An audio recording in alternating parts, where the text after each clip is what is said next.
Hello, welcome to KPFK's Local Station Board Debate number 3. I am joined by Bella de Soto, Marshall James, and Fred Blair, and they each have 1 minute to present themselves, starting with Bella de Soto. I am Bella de Soto, and I thank you very much for considering me for the Pacifica KPFK Local Station Board, known as LSB. I have been very passionate about Pacifica for many years. I am a monthly sustainer of the station as well. My passion has developed over the years because Pacifica is non-commercial, a very noble structure, format, that only Pacifica has delivered for so many years, since 1949. So it has a very unique format. And because of such a unique format, we must protect it, we must grow it, and expand it. Right now, Pacifica enjoys 5 stations nationwide, facing some issues financially, and I will get to that sometime later along the questions, and I'm glad to be here and share this with you. Thank you. Thank you. Marshall James? Yes, hello. My name is Marshall James, and thank you for considering me as I run for the KPFK Local Station Board. I own a podcast production company. I'm an environmental, labor rights, and public health activist living here in Los Angeles. And I'm very drawn to publicly supported radio as and audio in general as a means of spreading stories and information to waiting audiences. And I've long been attracted to KPFK for their progressive bent and attention to details about the news behind the news. And I'm really interested to get involved with the programming selection on KPFK. So I look forward to the debate tonight, and thank you so much again for considering me, Marshall James, for the local station board. Thank you. Fred Blair? Okay, good evening. My name is Fred Blair. Thank you for considering me. I've been on the local station board before, from 2011 through 2016. My background is basically I've been a technologist, I've been an electronics engineer, physicist, software programmer. I've been listening to KPFK since the early 70s. I was really struck by KPFK by the uniqueness of its programming content. I was very much an enthusiast of Hour 25 science fiction, and I've grown up with KPFK, and the communities I've worked with. I've known KPFK very well and have supported it over the years. My objective in getting on the local station board is to help continue KPFK survive and move into the future. Okay. Thank you. So the format is I'm going to assign one question to you'll get a main question, and you'll have a minute to respond to that, and then you each will have a minute to follow up, and then you'll get to re-respond to their responses. That's great. And we'll start with you, Bella. Okay. And you're randomly assigned a question from this master list of questions. This sequence was generated right before I came here today, so it's truly random. And your question is number 9. How do you suggest that KPFK evaluate programs and make decisions to change programs? Do you think that this process can be improved, and in what way? Who should decide which programs be taken off or put on the air? You have 1 minute. Well, I'm glad you asked that question because that question is an area that has been ignored, at least for the last 11 years or so. One of the reasons why the programming has become non-representative of the signal area of Pacifica KPFK, and I'm having a problem with my throat. Forgive me. It has never, the existing programming grid has not been analyzed, supervised adequately. Programmers have not been given the support from management. We had a program director that basically was not doing his job for many years. And therefore, thank you. And therefore, I feel that the programming that we have right now is a result of that. And the programmers themselves have not been able to develop in order to bring the subscribership needed to the station because they have not received the necessary support and grooming that is required from the program director. We have a new program director now. Apparently things are moving along. And, well, we can get into this a little bit more later. But this is an area that needs to be looked into. Thank you. Thank you. Marshall? Well, I agree with Bella that I think it's very important that we have a robust evaluation system for the programs that are working and the programs that aren't. And working means not just ones that are getting listeners, but also as part of the mission of KPFK is to be representative, to present a diversity of voices. I think it's really important that we make sure that the proper support is being given to a diversity of voices and programming here at KPFK. I'm an outsider. I'm not someone who knows a lot about the internal workings of KPFK, so I can't speak to the evaluation process itself. But I agree that I think the evaluation process itself needs to be revitalized, and we need to really look at how we're determining what programs are working. Thank you. Fred? Yeah, could you reread the question again? Sure. How do you suggest that KPFK evaluate programs and make decisions to change programs? Do you think that this process can be improved, and in what way? Who should decide which programs be taken off or put on the air? Well, going back to basics, going back to Pacifica's founding by Lou Hill in the late 40s, and he wrote an article that was very influential, saying a theory of listener-supported programming. He was very explicit that one of the basic criteria for evaluating programming was listener support. Those programs that during the fund drives that bring in large amounts of money definitely have have listener interest and should be supported. And those programs that don't bring in money should not necessarily be removed from the air. They may have philosophical or political content that is necessary for a Pacifica station, but a key criteria for programs in evaluating them is listener support. Thank you. Bella? Yes. Okay, Fred, that's good, and I agree. But my contention here is that bringing in more funds or bring in less funds should not be the criteria. When Lou Hill founded Pacifica in 1949, thereabouts, the idea was to have a full, round-the-clock, voluntary management team, for the exception of a few people that need to be in management, they have to receive a salary. But the programming cycle must be maintained, should be maintained, and conducted by volunteers. The issue now is that we have volunteers and then we have paid programmers. Regarding bringing in so much money, the issue here is that we already have a policy in place on the mission statements, $25 membership per annum.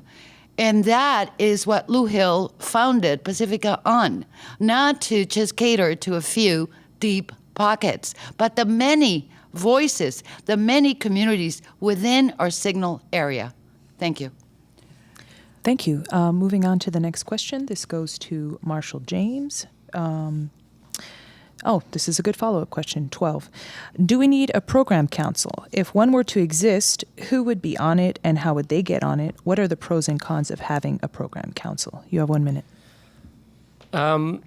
So I guess my question back to that is, what would the purpose of a program council be? I know the local station boards already pick a programming director, presumably this program council would do a job similar to the program director's already assigned job. And between the local station boards and the program director, I can't imagine that there's some additional work that those two groups can't handle that a program council needs to also be created.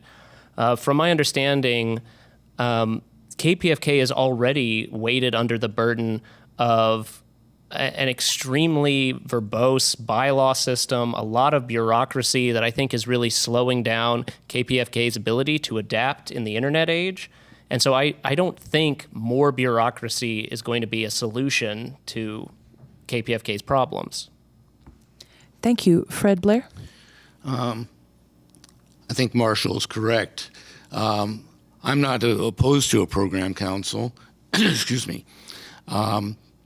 I think if our program director thinks that a programming council will be useful and can function at KPFK, I think we should give it a try. But we've hired a manager, a program director that has the responsibility for all the programs that are on the air. If something doesn't perform, he's held responsible for that.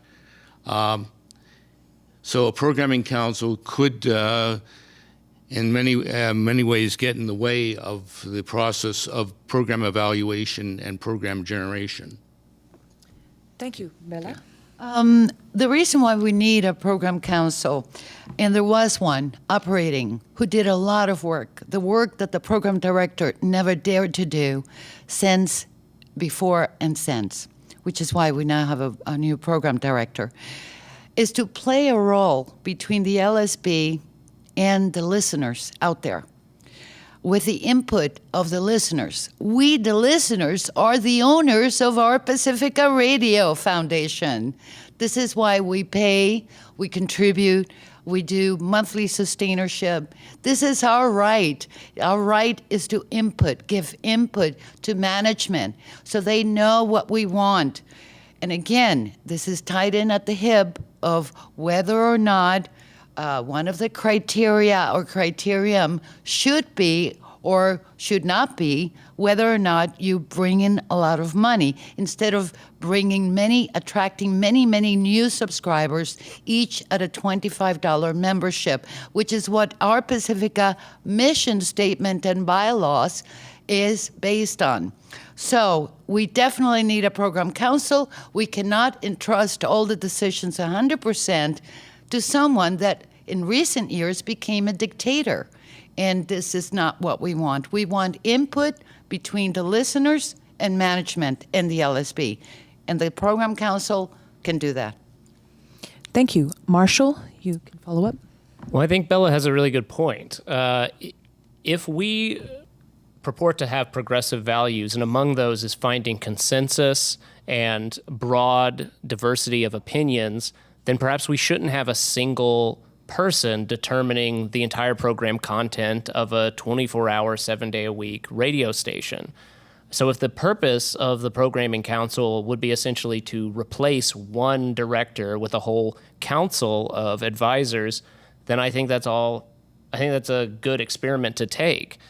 If the problem here is that we can't get the programs that are not working, either because they're not representative, they're not bringing in listenership, or they're not bringing in donations, and we can't seem to cut through the blockade that's being set up by a single person at the top, then perhaps a program council is needed. Thank you. Did you want to add something? I neglected to say that when the program council was active, which I was part of, we did extensive work in analyzing, evaluating, and devising, creating protocols by which a program director could easily evaluate and determine what was working or not working with all the programming on KPFK. This was ignored by the then program director and management as a whole. So a lot of work has been done. We do not need to recreate the wheel. Thank you. Moving on to the next question. This goes to Fred Blair. It's question number 10. What suggestions do you have for further development of KPFK social media, Area 941 podcast library, and the KPFK video channel? You have 1 minute. Okay. Even though I'm a technologist, excuse me. Even though I'm a technologist, social media is not my expertise. I know that we haven't been very effective in our use of technology at Pacifica, but one of the responsibilities of the program director is to make sure that all the different programs establish social media outlets so that they can get feedback. Social media, that's one of social media's attributes, our advantages is to get all kinds of feedback to find out if new programs are working, if existing programs are working. And as I say, that's not my expertise, but so I don't have any great ideas to share. Thank you. Bella? Yes, I think it's all exciting. The more the merrier. I feel that KPFK has been in the dark ages for a while. Some initiatives have been adopted over the last 10 years, but really we have to get aggressive and radical, explore all the channels, all the areas. I feel that the Area 941 podcast library is one, and KPFK, the video channel, by which I hope that this video recording will be channeled through. And we also have the audio archives. We have, in fact, yesterday I was at the Finance Committee meeting, and we were talking about the manager of the station was introducing Salesforce. And Salesforce is a system to integrate a number of areas, including our website. So I'm hopeful and excited that we are going to be exploring various areas to expand. Thank you. Marshall? Yeah, I think one of the important things that KPFK really needs to get up to speed on is the internet. We are in the age of the internet. We're in the age of social media. And as KPFK is struggling with finding younger listeners, social media is the way that people under 45 communicate now. I think it's very important that KPFK has a robust social media presence, especially where young people are, on Instagram, on Facebook, on YouTube. And I especially am excited about KPFK's video library. KPFK has some of the most exciting videos from the civil rights era, from the anti-war movement, from the no nukes movement, and especially now as the world is veering towards conservatism and fascism on a global scale, there is a big push for progressive inspiration to fight back against that. And I think in the age of shareable short videos, KPFK could really be a major video content creator for the internet. Thank you. Fred, do you have anything to add? Well, I support Marshall. Yes, we definitely need to encourage social media.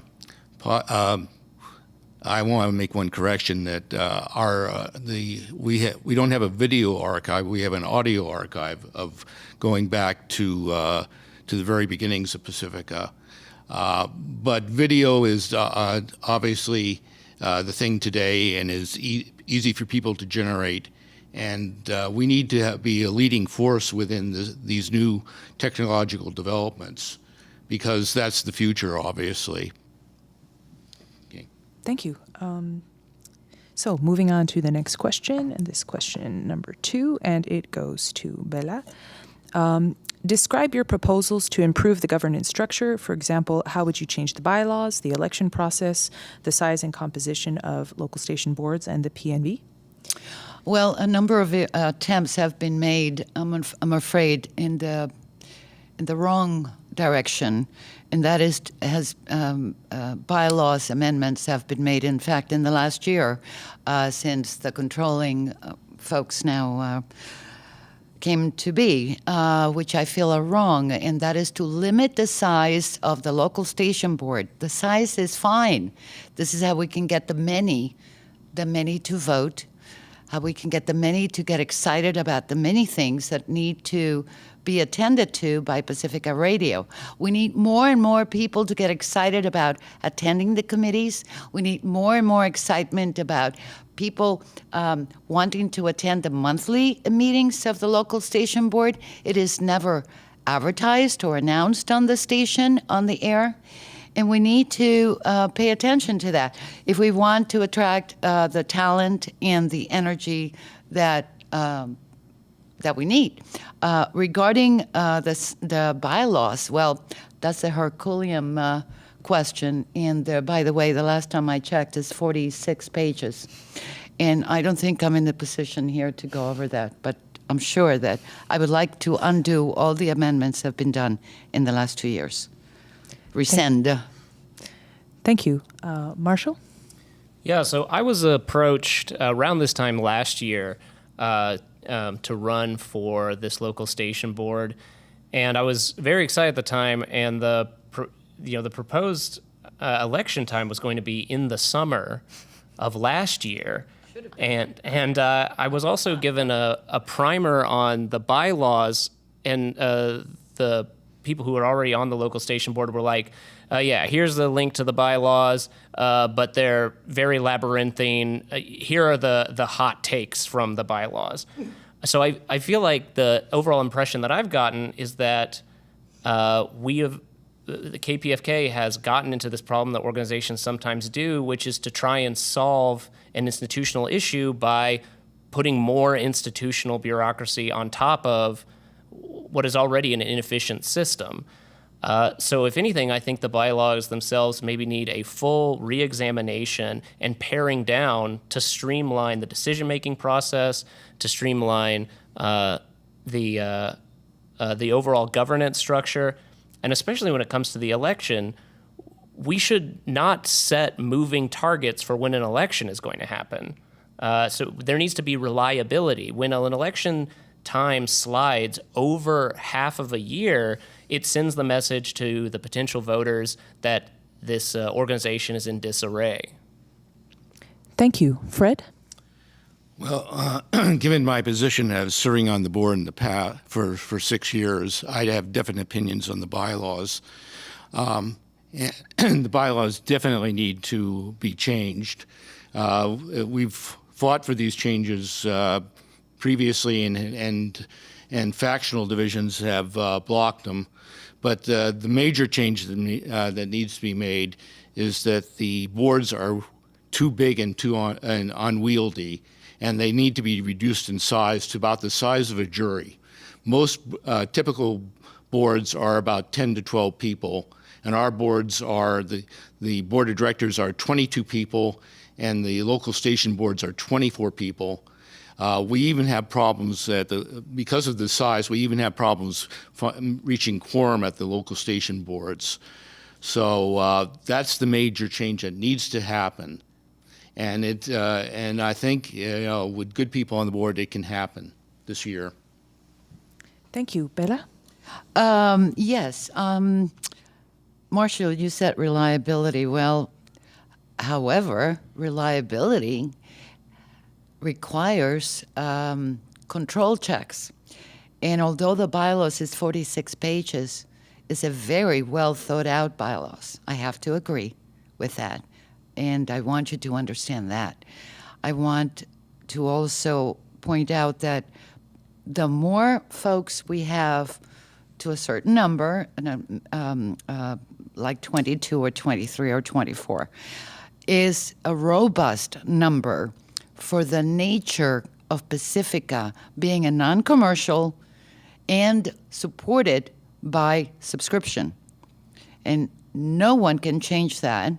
And this is what we have to be proud of and what we have to promote, that non-commercial is democratic.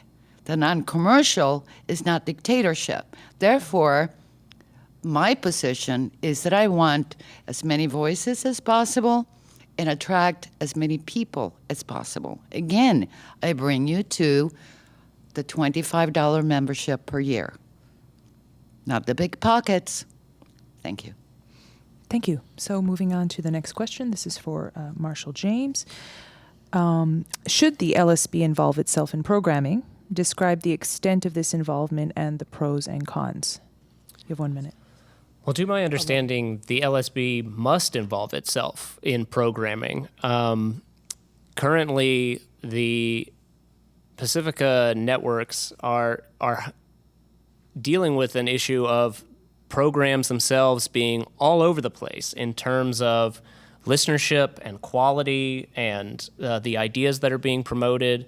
And if the purpose of a local station board is to figure out ways to get the community engaged with the radio station, find a greater number of sustaining members, and to overall improve the reach of KPFK, then certainly the local station board must be involved in selecting programs, content creators, and what messages that it wants to promote through social media, through event spaces, and online.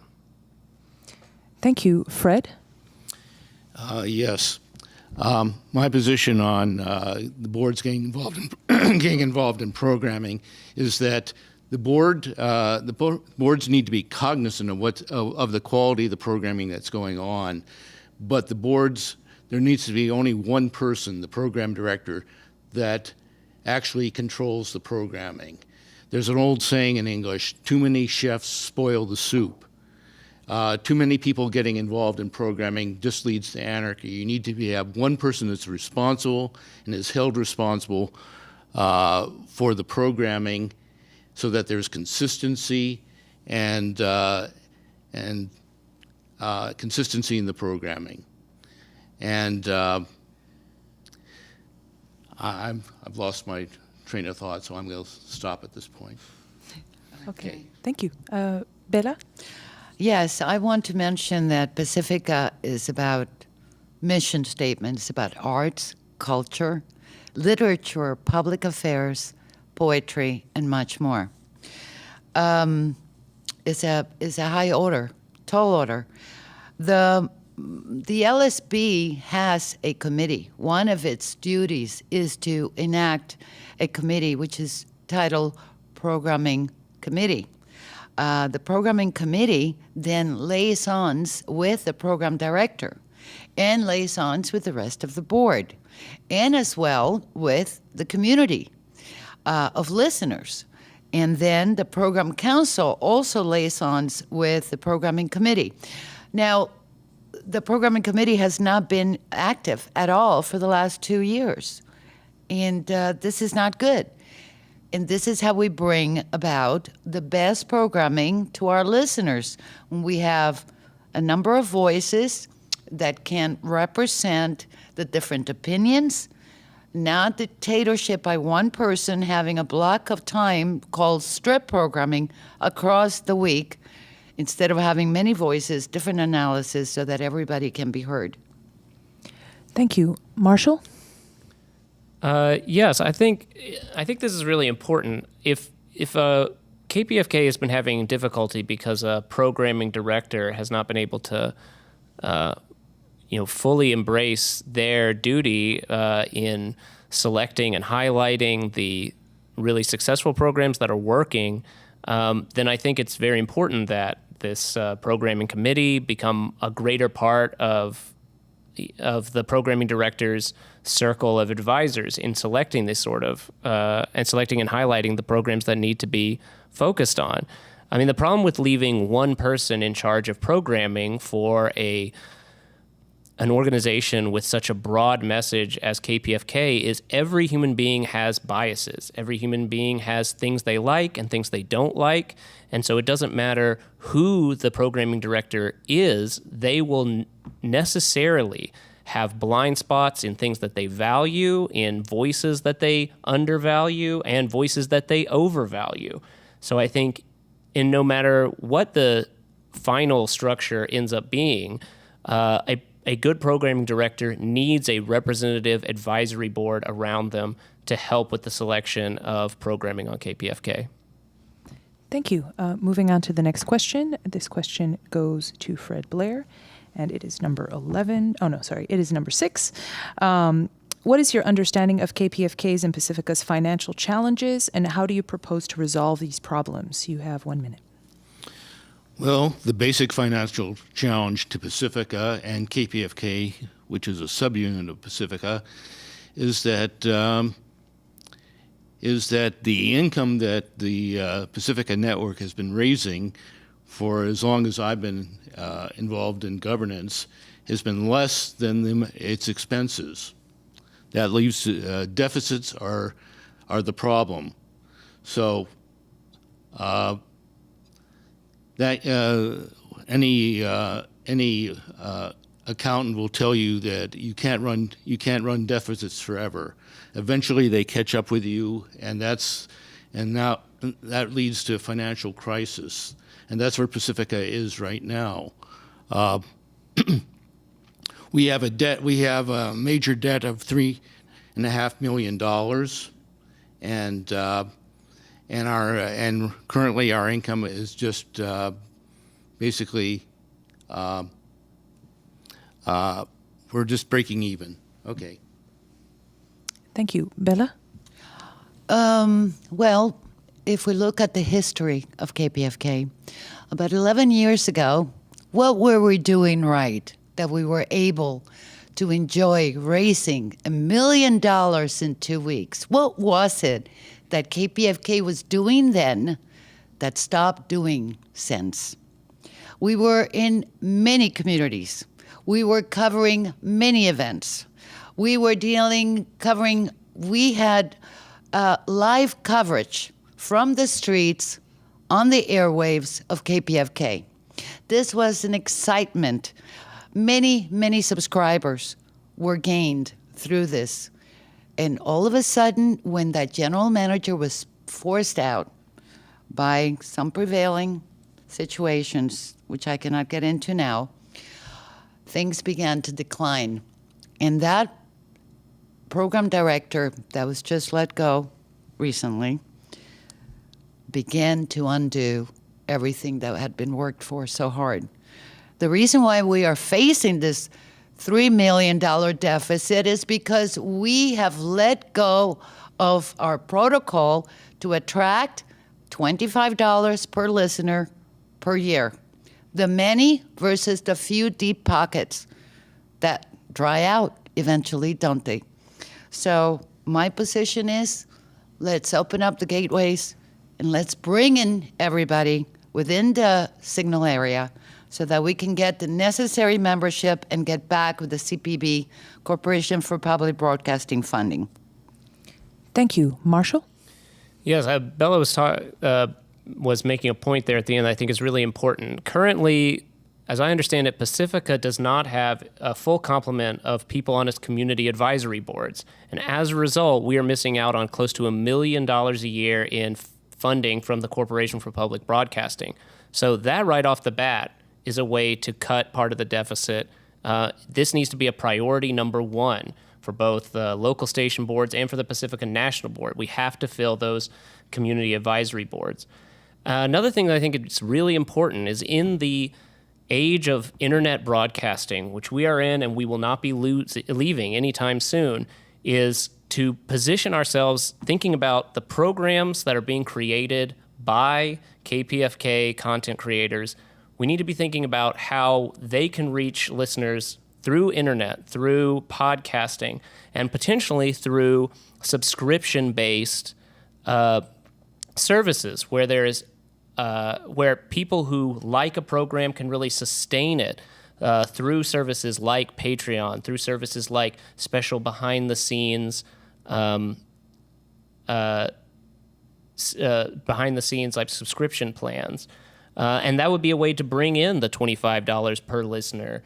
If we could get people excited about the programs that are involved here and how they could interact with them whenever they wanted through the internet. Thank you. Fred? What Billa alluded to was what happened 12 years ago was the 2007 worldwide financial crisis, We all remember that, sort of. What happened at that point in time is all public radio and television stations saw their fund drives basically collapse. Everybody else besides Pacifica started making major changes to their organizational structures and the way that they operated to compensate for that. Well, Pacifica did not do that. Pacifica just started running up deficits, and major deficits, and we find ourselves today in a situation that we have an institution that's really in danger of failing. So we need to find new methods of fundraising. We need to become, the major thing we need to do is improve our programming so that people will pay for our operations. Thank you. Thank you. So I'm going to now move on to the closing statements, and you each have 2 darn, minutes. I wanted to answer to that. Okay. Oh, do you want to good. answer it? Yes, go please. for it. Go for it. Yes, the 2008 decline of debacle of Wall Street and all that is not the reason why Pacifica, and I say Pacifica because KPFK has been holding the water for the entire network for too many years, paying for everything. So Pacifica is a family of 5 stations. KPFK has held the responsibility of maintaining the entire network. It has been the fact that we have let go of our mission statement where each listener pays $25 per month, encourage listeners to become members through the airwaves. That stopped. No programmer now, very few, in fact, the Spanish programmers at night do emphasize that. And I tell them to, I push them to do that. During the daytime, it's as if no one has a way of becoming a member for KPFK. It's only about fundraising, getting the big bucks. Again, we have got to get back to our mission statement. Thank you. Does anybody else want to address that, Marshall? I mean, I think that's a good point. Like, KPFK has a wealth of programming, and the $25 a year is really a small amount to ask, even for people who are not people of a lot of means. And I think this is something that should be greatly emphasized, especially given the fact that people hate when it's like fundraising drive time on public radio. But if it's a recurring small message of every program, which we're seeing now more and more, especially like in the podcast space, all podcasts begin and end with a call out about, if you want to support the show, do the following things. We call it the call to action. Subscribe to us, rate and review, share us with your friends, go online to our Patreon page or however they choose to support themselves. And I think this needs to be a critical part. The call to action is a critical part of any content now created. And I think it needs to be emphasized to all program creators that this is part of your job, as it were. It's not just to create content, but to call the listeners to act. Right. Thank you. Fred, did you want to add? All I can add to this is to say that other community stations have recovered from the financial crisis. But what has to be the key to recovery is to produce quality programming that people want and need to hear. And I think that's Pacifica hasn't been doing that, hasn't been doing enough of that, because we do have quality programming, but we haven't been doing enough of that to survive. Thank you. So I guess we'll move into the closing statements. We'll begin with you, Bella. Okay, well, my passion again is about Pacifica. It's about doing all possible to expand, to protect, to revitalize. It's a very wonderful opportunity for me to do that. I am a bookkeeper of many years, also computer tech. I left that for the last.